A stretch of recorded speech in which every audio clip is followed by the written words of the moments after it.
के पापा कहता, हमरा सैया जी के चाचा कहता कि लड़का तोहरे के पापा कहता, हमरा सैया जी के चाचा कहता।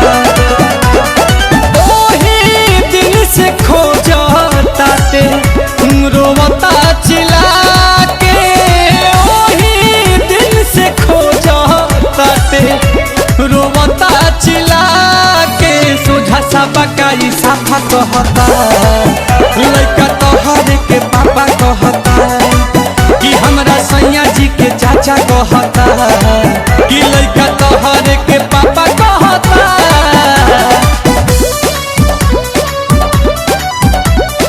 Music by Priyanshu Singh.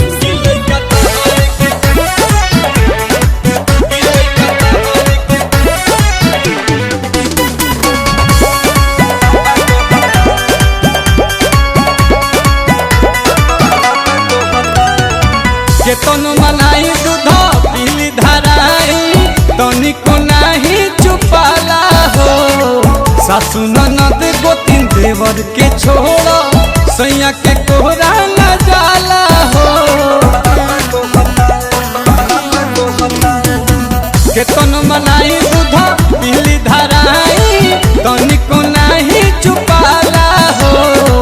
सासु ननद गोतिन देवर के छोड़ सैयों के कोरा न जाला हो।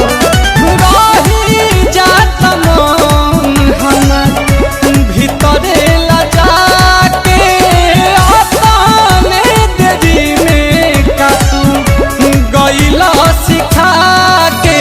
खाए के गोलगप्पा कहता, लड़का तोहरे के पापा कहता कि हमरा सैया जी के चाचा कहता, लड़का तोहरे के पापा कहता।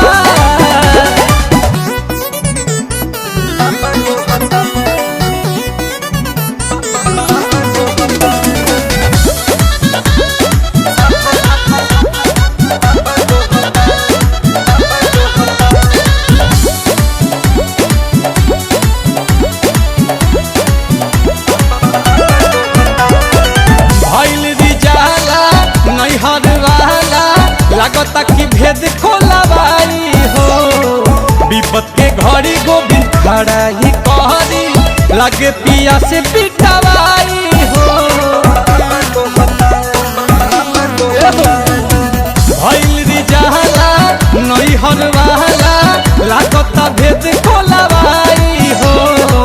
विपत के घड़ी रोशन खड़ा ही कहरी लगे पिया से पिटवाई हो।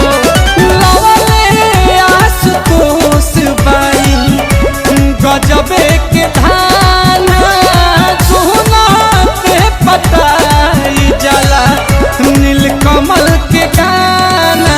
हमरा इज्जत पर धापा रहता, लड़का तोहरे के पापा कहता कि सोझा सा बकाई साफा कहता।